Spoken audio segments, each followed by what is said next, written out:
Hello and welcome to Ask Amanda Now. This is our short Friday afternoon segment where I can answer one Strata question for you. And we have one ready to go today, that is for sure. This is a shorter session today, not our usual hour-long Friday live. Having said that, as you might be able to see, I'm not on the move, I'm not on the road. I have definitely been on the move and on the road the last week since you last saw me here in this position, and arrived home just a half hour or so ago after spending a week in Sydney catching up with friends and family and clients and visiting our Sydney office in the school holidays in New South Wales. And that's what we do often in the school holidays, catch up with some friends outside of our country home. But I'm lucky enough to be back today. Wanted to beat the rush of the long weekend, which we are enjoying, I think, across New South Wales, ACT, and South Australia. We're all having a long weekend, which is great. So I wanted to make sure I was back home before all the traffic hit. So here I am. Notwithstanding, I'm comfy here in my home studio. I haven't seen some of my family members for quite some time. So not having the full hour today, just a short Ask Amanda Now. I can see lots of you, though, coming on in, no doubt kicking off your long weekends as well. If you're coming on and want to say hi, go ahead and give me a hello here in the comments. I am going to dive right in to our question for today. And this was one that I received from a few people in my inbox this week, members in our members Q&A forum. What, Amanda, is happening with the laws around electronic meetings and electronic voting? Because this date of the 30th of September 2022 was looming this week, and we weren't sure whether the temporary COVID-19 measures that were in place and were stated to be in place until the 30th of September were going to be continued. And just so happens that they have been continued. We did have some draft legislation, and the plan was that it would commence today, the 30th of September, and that is indeed what has happened. So what is this legislation? What does it do? Does it just carry on what the temporary legislation has said, or does it do a little bit more? So let's have a look at that. These are updated laws relating to electronic voting for general meetings, also some of the procedural matters within Strata committee meetings. So it does cover Strata committee meetings. And also these laws relate to the electronic form of the common seal, which an owners corporation uses when executing documents.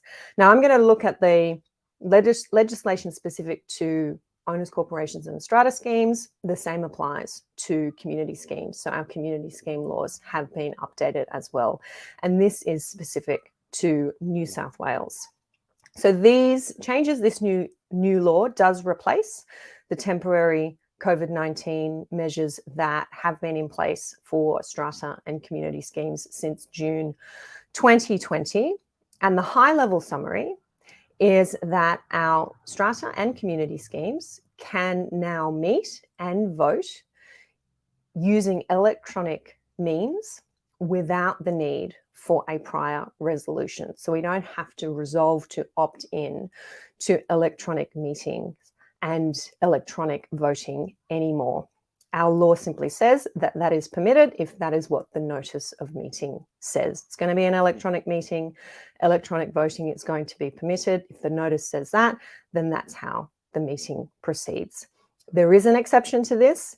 The exception is for pre-meeting electronic voting. If you're going to allow pre-meeting electronic voting, you do still need a prior resolution opting in for pre-meeting electronic voting. Also, this new law says that if you are using electronic voting at a meeting, then reasonable steps must be taken to ensure that eligible voters can participate in and can vote at the meeting, And we do have, I know you guys, I know you're going to ask me, Amanda, what are reasonable steps? We do have some more detail in the legislation as to what reasonable steps are. I'm going to take you over to have a little look at that.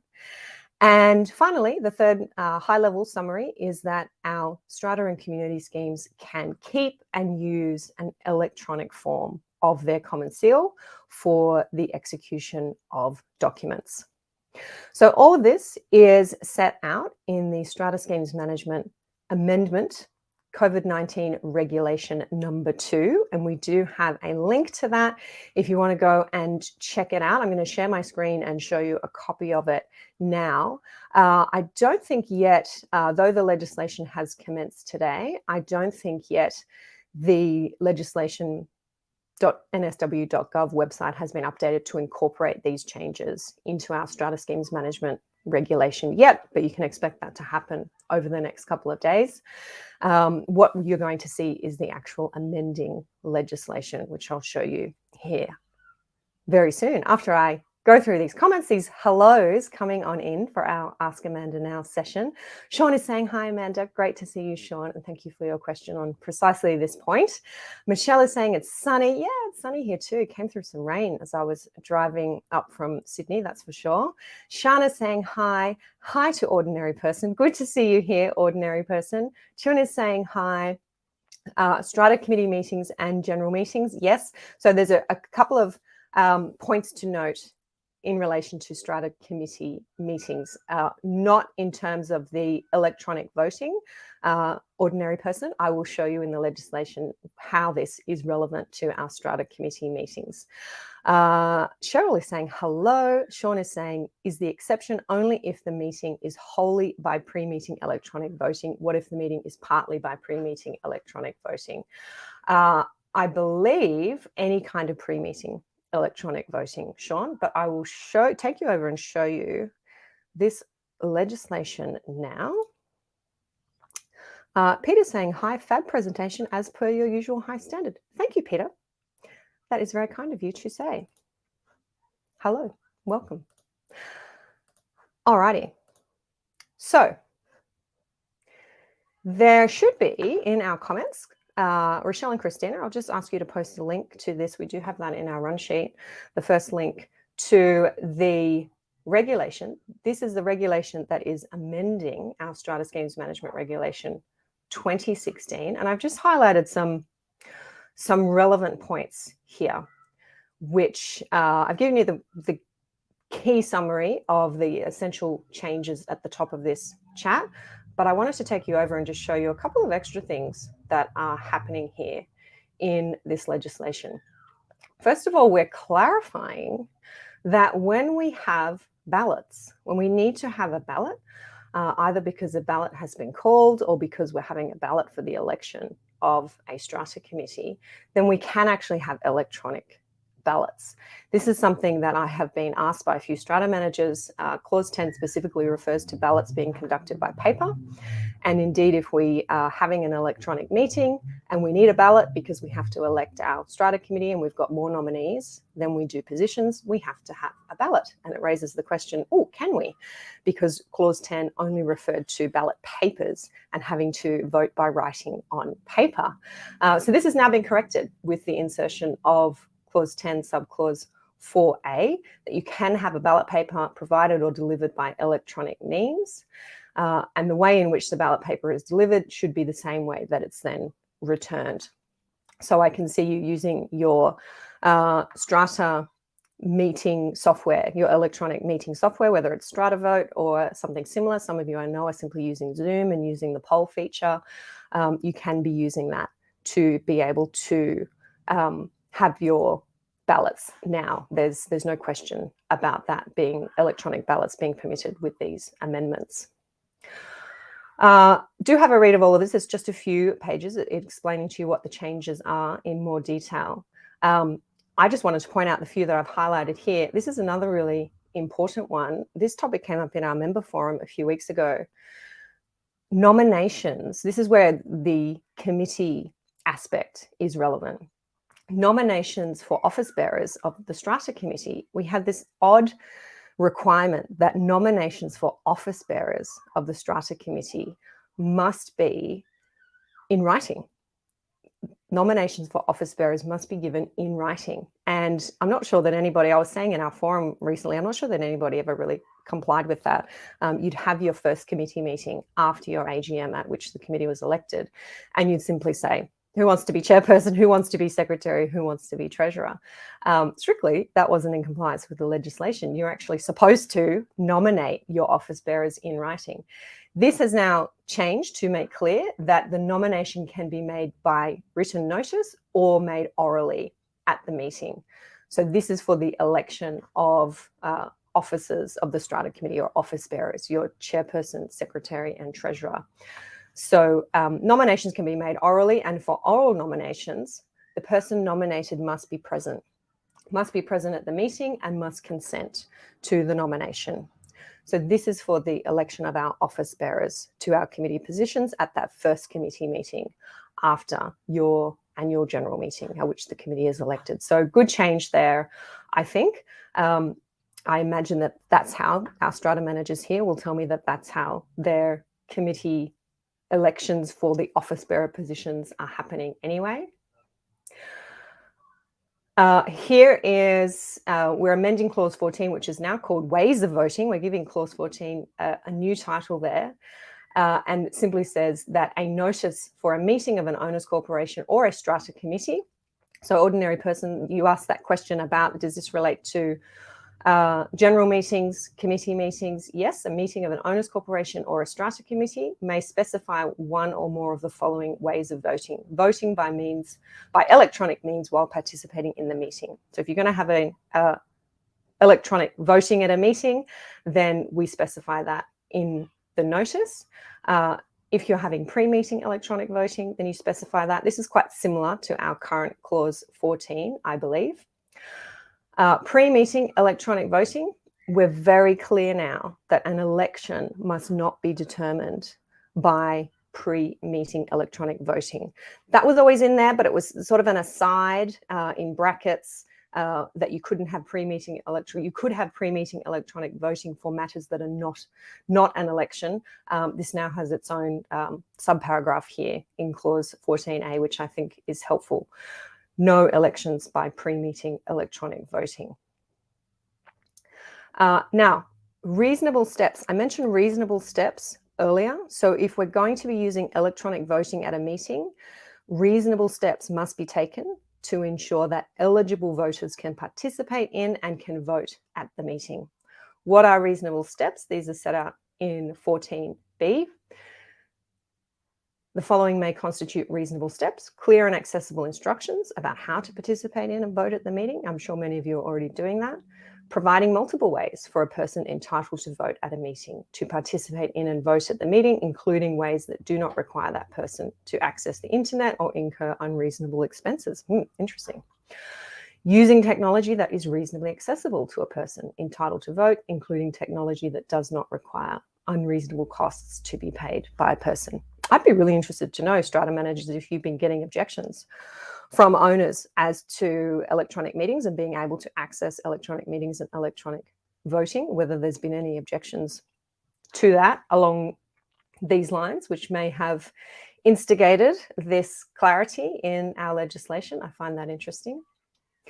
And then these clauses 17A and following refer to affixing the seal, and further down here, I believe, allows for electronic affixing of the seal.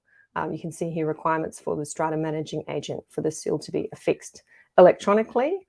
I believe I've highlighted another one down here.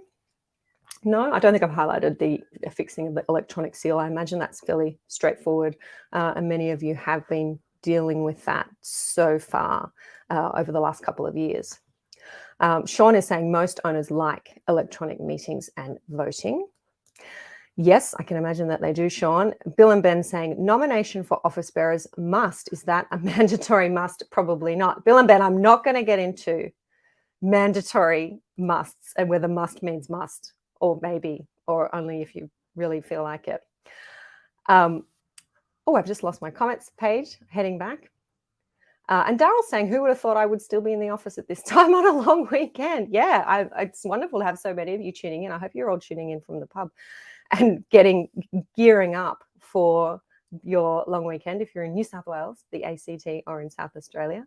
Shana's saying, exactly what documents other than minutes of the meeting should we be using the Common Seal? Shana, if you are using the Common Seal on minutes, go girl. I'm not sure that I've ever seen a Common Seal on minutes. A Common Seal needs to be affixed to official documents like changes of bylaws. If we're registering changes of bylaws with Land Registry Services and we're filling in forms of any kind really for Land Registry Services, we do need to affix the Common Seal. So we can do that by scanning in. As I understand it, having a scanned version of your Common Seal, an image file, and being able to include that in a document. If you are signing a legal document for an owner's corporation, a deed, perhaps, if there was a deed of settlement to conclude litigation, then you'd want to do that with a Common Seal. Certainly signing agency agreements, the contract with your strata manager, those should be signed with the Common Seal. Good question, Shana.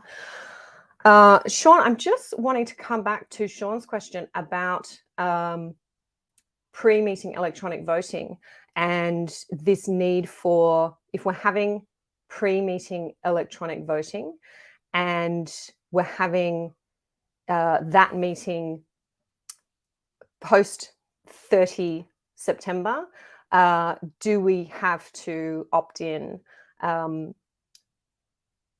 for our pre-meeting electronic voting? Short answer is post 30 September, if you're convening those meetings, yes, you have to have an opt-in resolution if you're going to have pre-meeting electronic voting. This new law doesn't let you off the hook for the opt-in resolution for pre-meeting electronic voting. However, because we've had these temporary arrangements which have allowed pre-meeting electronic voting during our COVID times, there will be some meetings that have already been convened but haven't happened as of today. And this is where 68B, this is where we're being told that you can still proceed with that meeting and still have valid votes cast by pre-meeting electronic voting, even if you don't have the opt-in resolution.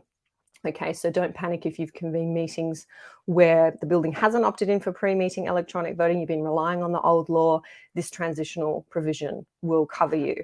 And I think, Sean, you asked about partly a meeting conducted partly by pre-meeting and partly in person. My understanding is that you can't have any pre-meeting electronic voting without the opt-in. So if you're doing partly pre-meeting, partly in person, then you better make sure that you have that opt-in resolution. If that's any different, once I delve deeper into this new legislation, I'll come back and let you know, Sean. Michelle is saying, can the notification to call an EGM or AGM be done via email instead of having to have the 21 postal days factored into calling a meeting via snail mail? Yeah, absolutely, Michelle, it can. If everybody's address for service on the Strata roll is an email address, then yes, you can serve meeting notices by email because you simply have to send those meeting notices to the address for service. So if there is a community that wants to shorten that time period for notice for general meetings, then just make sure that everybody has on the Strata roll an email address listed as the address for service. Patrina's saying so many elderly downsizing to Strata. So many elderly people downsizing to Strata are not computer literate, including my mum. Yeah, I can imagine that would be difficult, Patrina. And the benefit, I think, of having the alternate options is clear in that situation. And that could be why. That's a good example of why we have now these new legal requirements to be taking reasonable steps to be making sure that eligible voters can participate in and can vote at the meeting. We have to be turning our minds to those kinds of issues. That's definitely in our new legislation. Now, I know that this was not the only question that we receive for Ask Amanda Now today. We never receive just one question. I do see the other questions that are asked. I see them on the page. I see them in my inbox. I see them in Facebook private messenger. Unfortunately, I don't ever Even if it's an hour, if it's 2 hours, I never have time to answer everybody's question. And I do urge you, if you are a member in our community, to post your questions in our members forum, because that's where I am every day, giving priority to our members and answering their questions in detail over there. If you're not a member, then definitely I welcome you to join us inside the membership. And the place to go to find out more about what's included in membership, the Q&A forum, is just one of the benefits of membership. The place to go is stratamembership.com. Now, there are some more resources from New South Wales Fair Trading, or Service New South Wales, I think. I'm not sure which website it is. There's so many, I get confused. New South Wales Government web pages to find out more about the changes, both for community schemes and for strata schemes in relation to meetings, voting, and executing documents. We have links for you there. I believe, Rochelle and Christina, there are 3 links, and here they come in our comments here on Facebook for us. So thank you very much for popping those in, and head over and read some more about the legislation. Definitely have a read of it. There will be more questions, no doubt, that come up once you start thinking about how this applies in your communities. Alrighty, that is all I have for you today for our short Ask Amanda Now session. I am going to wrap up and head into my long weekend. Thank you very much for joining me, and I hope you too are planning, if you are lucky enough to have Monday off, planning some rest and relaxation and recovery from, and no doubt, a busy week. I will look forward to catching you all next time. I wish you well. Bye, everybody.